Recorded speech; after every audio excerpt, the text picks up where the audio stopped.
Opio en las nubes de Rafael Chaparro Madiedo. Capítulo 8. Helga, la ardiente bestia de las nieves. Era lunes, o tal vez martes, no puedo precisarlo. Ese día jugamos béisbol con Max en la playa. Max sacó la pelota que le había regalado Gary Gilmore y jugamos toda la mañana sobre la arena. Cada vez que le lanzaba la pelota a Max, le decía: oye Max, ¿la curva número 5? Y Max me respondía: claro Sven, la curva número 5. Y entonces la mañana empezaba a oler a la curva número 5. Max parecía no cansarse de lanzar la pelota hasta que yo le decía nuevamente: oye Max, esto es mucha mierda. Y Max me respondía: efectivamente Sven, esto es mucha mierda. Y finalmente terminábamos rendidos sobre la arena, llenos de sudor, llenos de luz, de tedio, con ganas de una copa de whisky con mucho hielo, con ganas de quedarnos en el café del Capitán Nirvana, viendo pasar los días bajo el sol. Esto es mucha mierda. Después fuimos con Max al puerto. Entramos al bar Osiris. Las mesas estaban rotas. Había algunos vasos todavía con licor. El Osiris olía a caballo viejo, a eructo, a labial barato. Nos sentamos en la barra y nos pusimos a hablar. Hacía un calor infernal. Las moscas revoloteaban a nuestro alrededor. Yo me senté en la esquina de la barra donde solíamos sentarnos con Amarilla, cada vez que veníamos al puerto a ver los barcos blancos los domingos. A Amarilla le gustaba venir los domingos, a ver los barcos blancos anclados en la bahía. Antes de venir al puerto íbamos a la avenida Blanchot y comprábamos los diarios para ver la página de caballos. Esas mañanas de domingo hablábamos de caballos, tomábamos jugo de naranja en los parques y yo me dejaba llevar por el olor a hojas secas que tenía la ciudad. Después cogíamos el autobús rojo y nos veníamos con Amarilla al puerto. Siempre entrábamos a los Osiris a tomar una copa. Amarilla decía que no soportaba los domingos sin alcohol. Sentía que era mejor cruzar el mar de los días a bordo de una lata de cerveza o al interior de un vaso de vodka con hielo, mientras el ventilador giraba sobre nuestras cabezas incesantemente y en la radio de los Osiris sonaba Don't Bother Me. Y entonces siempre llegaba un marino borracho a hablarnos en inglés. ¡Qué pesadilla! Little child, come on with me, little child. Y entonces yo le decía a Amarilla: ¿nos vamos, nena? Y ella decía: no, nene, todavía no. Siempre nos quedábamos un rato más en el bar Osiris viendo cómo pasaba la mañana del domingo por entre los hielos del vodka, por entre nuestras manos. Y mierda, ¿nos vamos, nena? Y ella: no, nene, todavía no. Y la cosa se ponía más tediosa. La música penetraba el ambiente lentamente. Little child, come on with me. Vamos, muñeca. Claro, muñeco, vamos. Y por fin salimos de los Osiris. Luego íbamos al puerto a confundirnos con el olor a ACPM de esos domingos. El ACPM se pegaba a las palabras de Amarilla, a mi camisa de tigre triste, al cielo, a las nubes, a mi lata de Heineken, a los besos.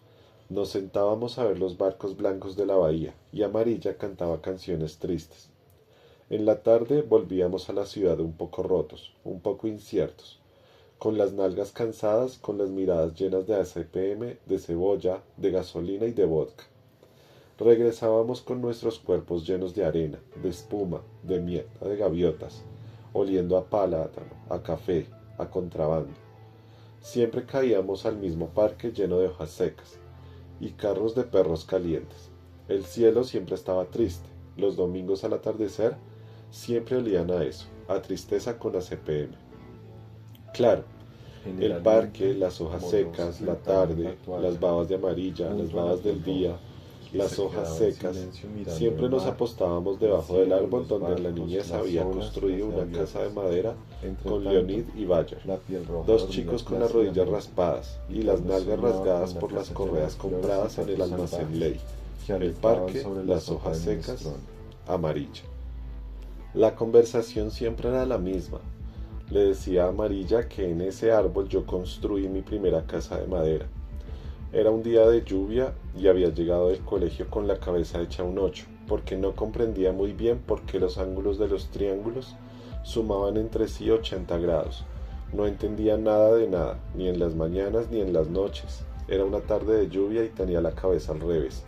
Y junto a Bayer y a Leonid, los otros dos mocosos con los que andaba, nos pusimos a construir la casa de madera en el árbol.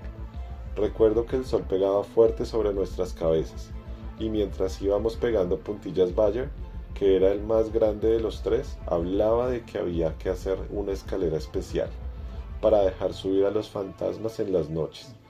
Una puntilla aquí, otra puntilla allá, otra más allá. Juep, me machuqué. El dedo de una cura Bayer. Échese babas, muchas babas. Y diga sana que sana culito de rana. Si no sanas hoy, sanarás mañana. O más bien sana que sana culito de viejo. Si no mamas hoy, mamarás mañana.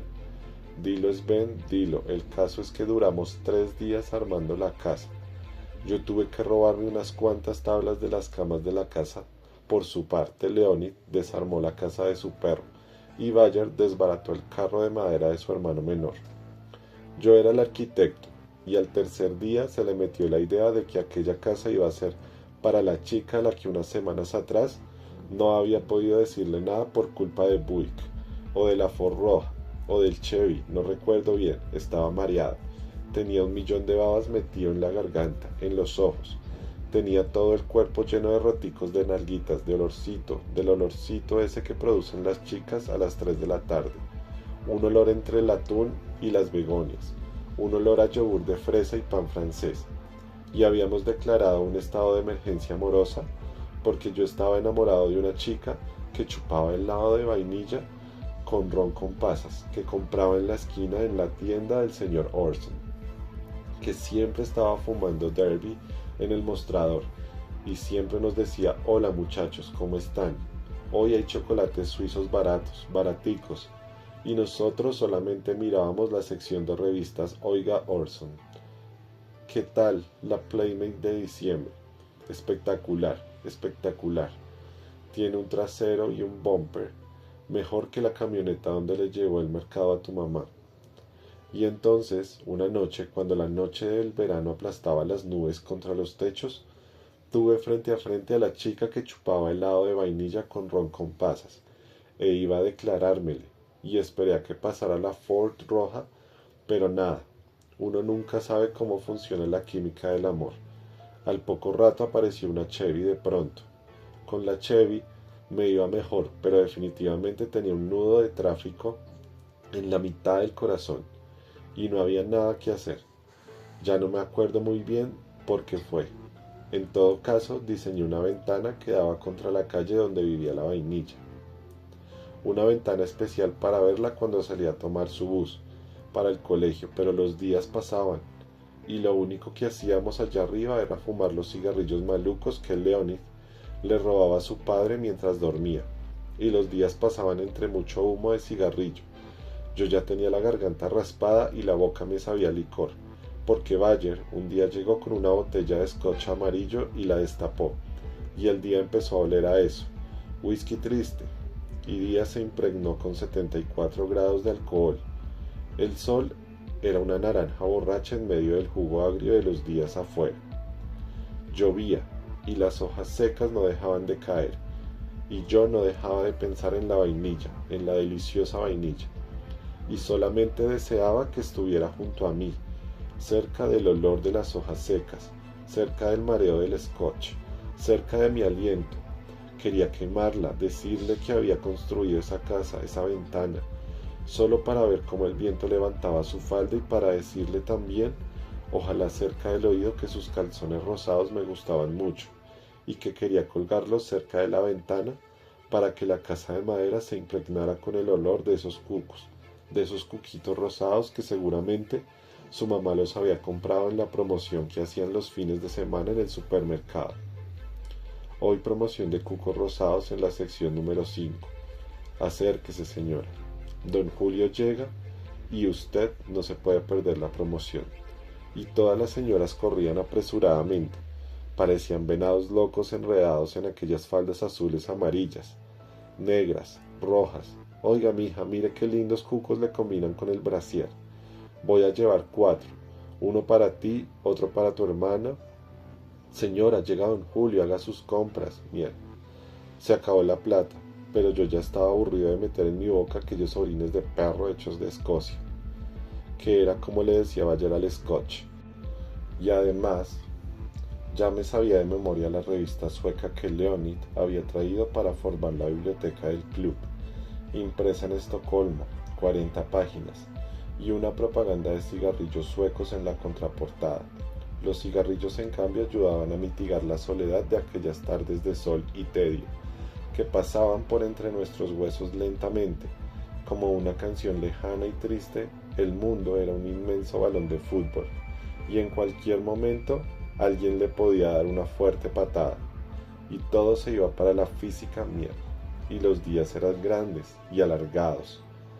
Panes se iban descartando con el paso del viento y los minutos, y no podíamos hacer nada para comer ese pan que se iba por entre nuestras manos, por entre las gafas de Leonid, por entre los mocos de Bayer, que nunca se sonaba, siempre andaba envuelto en su tejido de mocos. Era un moco triste pegado al pegote sucio de los días. Límpiate, Bayer, no me joda la vida, Sven. Tomé un poco de whisky entonces. Poco a poco, la casa de madera se fue llenando de revistas suecas que Leonid fue clasificando por cucas color de pelo y tamaño de senos. Al mes ya no sabíamos muy bien la lección. A Helga, la ardiente bestia de las nieves, la inspeccionábamos en las mañanas. Era bueno y saludable mirar a Helga, la ardiente bestia de las nieves, en las mañanas. Era curioso, pero sus enormes senos nos parecían algo del otro mundo. A Leonid puedo jurarlo que la miopía le aumentó. Por estos días pensábamos que Helga trabajaba como mesera en alguna carretera sueca, y por eso entre todos empezamos a ahorrar nuestras monedas porque algún día íbamos a visitar a Helga, la ardiente bestia de las nieves, pero con Inga todo era muy diferente. Inga salía en las páginas centrales, y ahí fue donde por primera vez Leonid se enamoró perdidamente. Y una tarde le escribimos a Inga, al centro de sus nalgas rosadas, a la punta de los triángulos agudos de sus senos, y por primera vez entendimos la perfección, lo bello, que era la geometría nosotros, que tanto la odiábamos. Le escribimos una larga carta donde le decíamos que la amábamos sin haberla visto. Éramos 3 chicos solitarios, mocosos que teníamos las rodillas raspadas de tanto jugar fútbol sobre el pavimento, que la amábamos, que queríamos saber cómo respiraba, cómo gritaba, que nos mandara uno de sus alaridos aunque fuera un pelo de un maldito y precioso pelo de su triángulo, que nos enviara uno de sus griticos nocturnos. Nuestras palabras eran totalmente acuáticas, líquidas, húmedas, y le dijimos que nos respondiera lo más rápido posible. También le hicimos saber que aquí al otro lado del mundo había 3 chicos dispuestos a dejar el scotch y los cigarrillos si ella Inga lo pedía. Los días pasaron y al cabo de unos meses recibimos una carta en un español mal redactado. La carta la firmaba un tal Carl, el editor de la revista, y nos mandaba decir que Inga nos amaba mucho y que nos echáramos mertiolate en las raspaduras de las rodillas. También decía que nos mandaba un beso de lengua a cada uno. Pero lo que más nos decepcionó fue que había un labial impreso en tinta negra y una letra de molde que decía fríamente Inga. Maldita sea. Ese día supimos que Inga era apenas una fotografía, apenas un sello en serie, unos labios que se ponían sobre un papel blanco para que todos los chicos que hacían casas en los árboles alrededor del mundo soñaran con ella. Inga la fotografía, la fría fotografía. Entonces nos decepcionamos totalmente y clausuramos nuestras clases de cultura sueca para siempre. No más, no más. Entre tanto yo seguía soñando con la vainilla, con esa vainilla que veía pasar todos los días por la ventana de la casa del árbol. Era extraño, pero siempre que pasaba cerca del árbol, el viento me dejaba ver sus cucos rosados. Y entonces fue Bayer, o tal vez Leonid, no me acuerdo muy bien, el que dijo que hiciéramos una colección de calzones para colgarlos en la casa del árbol. Y creo que al principio cada uno hizo trampa. Yo le pagué a mi hermana para que me vendiera unos de sus cucos, y me inventé alguna historia barata. Llegué y les dije, oigan muchachos, no me van a creer, pero anoche me colé a la alcoba de la hija de Orson y mientras se duchaban le cogí estos cucos. Pero qué va, pura paja. Pero Leonid fue el más descarado, pues se robó un par del almacén. En todo caso, aquellos cucos no nos decían nada. Los de Leonid olían a nuevo, a algodón, recién procesado, hasta tenían el precio. No había caso, definitivamente queríamos unos cucos que olieran a sudor de sueños dulces y eternos, a niñas de faldas de cuadros, a niñas que comían helados, a aquellas niñas que el viento despelucaba en las tardes de sol, mientras los perros ladraban y saltaban a su alrededor. Queríamos tener congelados aquellos aromas entre nuestros ojos, para siempre, o por lo menos, mientras duraba el efecto del scotch, tenerlos entre los pliegues de los días, retenerlos entre palabra y palabra, entre respiración y respiración, entre los dientes y entre los dedos, entre los pantalones, entre la talla 14 y la talla 15. Eso era lo más importante. En ese momento, sentir que ese olor de alguna manera nos pertenecía, y los días seguían pasando, y cada vez más nos convencíamos que lo que los determinaba definitivamente eran los olores más que los colores. En las mañanas el olor siempre era el mismo, olía siempre a café recién preparado, a jabón de espuma azul. En todo caso era un olor que no incitaba a nada. Lo único que daban ganas era de quedarse en la cama leyendo. Más tarde se infiltraba el olor de los perros y de las hojas secas de los parques. Era un olor que entraba por las ventanas y llegaba al fondo de los pulmones. Había algo en ese olor que me decía que allí había vida. Después me llegaba el eterno olor de mamá. Siempre olía a pan. Papá, por su parte, olía a carro, tal vez a un Ford o a un Opel, no sabría decirlo con exactitud. Un olor especial. Olía como a timón, a asfalto caliente, a carretera, a llanta. Olía algo así como a un puñado de kilómetros. Las calles también tienen su olor. A amarilla, no te desconcentres. Amarilla. Mira que esto es importante, amarilla. Que los olores son ese tejido invisible que conecta todos los recuerdos y los días. Mira, amarilla, que cuando tú no estés más junto a mí, yo te recordaré más por tu sudor que por tus palabras. Es muy importante esto que estoy diciendo, mi querida amarilla. Y entonces ella me miraba, y el domingo seguía oliendo a ACPM con atún, a hojas secas sobre el pavimento. Oyes, ven, dame otro cigarrillo. Claro, amarilla. Toma. Amarilla. Las calles también tienen su olor. Las calles huelen a bicicletas dejadas en los antejardines. Eso es cuando uno está chico. Huelen a cadena de bicicleta, a grasa, a refresco, a paleta de limón, a árbol tal vez. Huelen a muchas cosas. Se mezclan los olores de mamá, su perfume de pan, el aroma de papá, el olor del perro, el olor de las 3 de la tarde cuando no hay nada que hacer. Amarilla. También huele a bus a gasolina, huele a nubes, apretadas, fatigadas, a cielo deprimido. Observa ese cielo, amarilla. Obsérvalo con esos ojos grandes. Huele ese cielo. El olor de las calles siempre es el olor de la desolación. Todo parece quieto, pero en el fondo todo está muerto. Todo parece feliz, pero todo es infeliz. Uno cree que porque los chicos montan en bicicleta la felicidad anda por aquí y por allá. Pero nada de eso, amarilla. Nada de eso. En el fondo todo es un engaño. El olor de las calles nos mata lentamente. Nos atraviesa los huesos con precisión. Y nos dice que el tiempo está pasando por entre nuestros dedos y nuestros ojos. Y no hay nada que podamos hacer, amarilla. El olor de los días es un océano invisible por donde vagamos sin saber. Donde queda la costa, ni los faros, solamente somos islas que nos vemos intermitentemente cuando las olas bajan. Y entonces nos saludamos de isla a isla. Nos decimos hola, observemos los rostros. Y luego, cada cual se sumerge en su pequeña isla, en su pequeño olor particular, y se concentra en sus sudores, en sus miedos, en sus aromas que vienen de los más profundo de los pantalones, de los zapatos, de los ojos. Es una especie de pecueca del alma. Amarilla, así como lo oyes. una especie de pecueca del alma, como si tuviéramos 1 millón de zapatos en la mitad del corazón, 1 millón de zapatos que han andado todos los leves caminos de los días sin hallar nunca nada, y luego en las noches los dejamos arrumados, cerca de las palabras de los recuerdos. Los dejamos con los cordones sueltos, porque al otro día ese 1 millón de zapatos negros vuelven a salir por todas las carreteras de tu rostro o del mío, a hacer el autostop, a la felicidad, pero nada, Amarilla. Nada recorren todos tus besos, todas tus babas, todas tus manos, pero nadie ni nada los recoge. Siempre ese 1 millón de zapatos va a estar con nosotros. Por eso a veces cuando me dices que oyes algo en mi corazón o en el tuyo, no me engañes, Amarilla.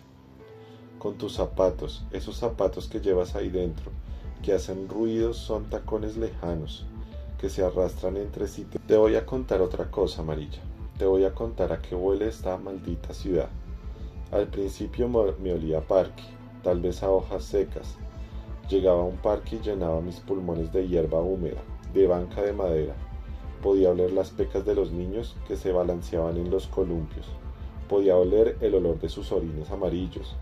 Eran unos orines como todos. Olían a taza blanca, a calzoncillos baratos, a tristeza en la boca, del estómago. Ponme cuidado, Amarilla. Cuando uno está niño, los orines están por todos lados. Miras hacia arriba y las nubes te saben a orines.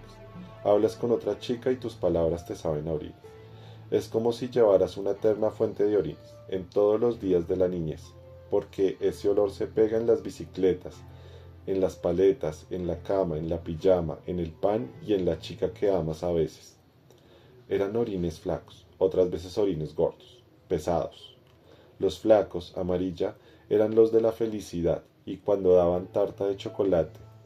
Los días eran de orines flacos y cuando papá nos pegaba con su correa sobre nuestras nalgas rosadas eran días de orines gordos.